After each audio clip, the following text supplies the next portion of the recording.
Having a look at one of our top stories in a bit more detail this morning, and that is the news that at the beginning of next month, Dubai is set to get a smart rental index.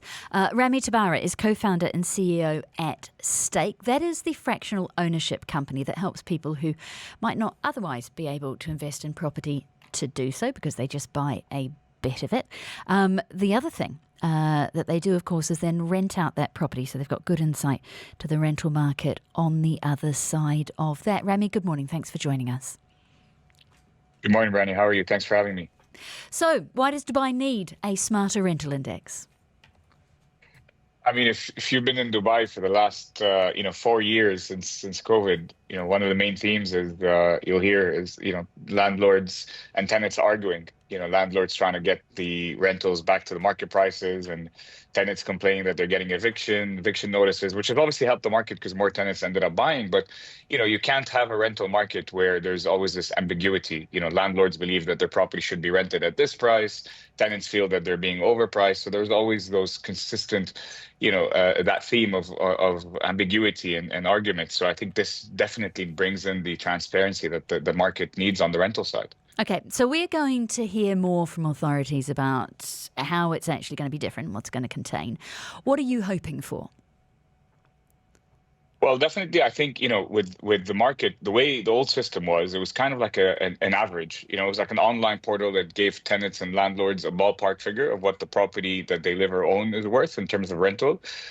Giving real-time data is super important because at the end of the day, the market moves fast. I mean, if you look at the rental market here, it's moved so quickly in the 12 months. I mean, it's just increased for the 15th consecutive quarter by 18% annually. So, when the market moves this fast in a market like Dubai, this live data really gives tenants and landlords that transparency they need. And really, for us specifically as a company at Stake, it gives the landlords an ability to forecast what the rental returns will be.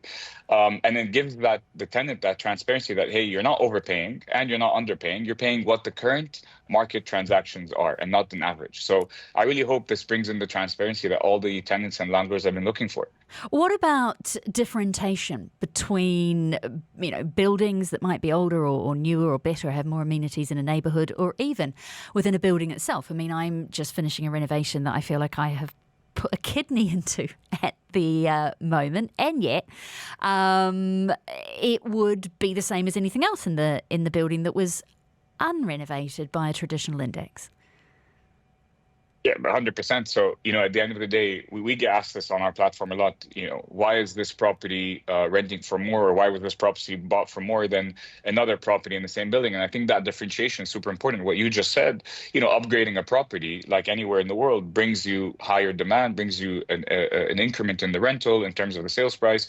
So not all properties are the same, even in the same building. And we see this, at Stake, we want our investors and our landlords to be getting properties that are in the market. Like at the end of the day, a view of a property affects the rent. The quality of the property affects the rent. So once you get that differentiation and that clarity on the latest data, you'll be able to see, okay, not all properties are the same, even in the same building. However, at a time when we have seen cost of living globally, not just here, rise over the last couple of years, a more static index has done a lot to protect people from what could have been the rent rises that they could have faced. Are we going to see less protection potentially with a more dynamic index? I actually think dynamic index brings protection because right now it's, obviously you have the rental index, but as I said, it's not updated, and that opens room for ambiguity. And whenever you have ambiguity, it opens room for prices that are not consistent with the market, people taking advantage of people not knowing the market. And I've seen this many times. We look at it in the market where, a landlord overcharges, but because the tenant doesn't know his or her rights, they end up paying more, or they get an eviction notice and they end up moving. And I think this, on the contrary, having a proper lifetime, real-time index will enable landlords and tenants to work together in a more transparent way. I actually think lifetime data is going to be a blessing in disguise for the rental market. And, I've been speaking to the land department for so long, and it just really shows shows you the government of Dubai and the land department, how advanced they are. This has been an issue that's been building up since COVID for the last 4 years. And they've listened and they've implemented something. And honestly, we all can't wait. The ecosystem can't wait to see what this is all about and how it's going to be implemented.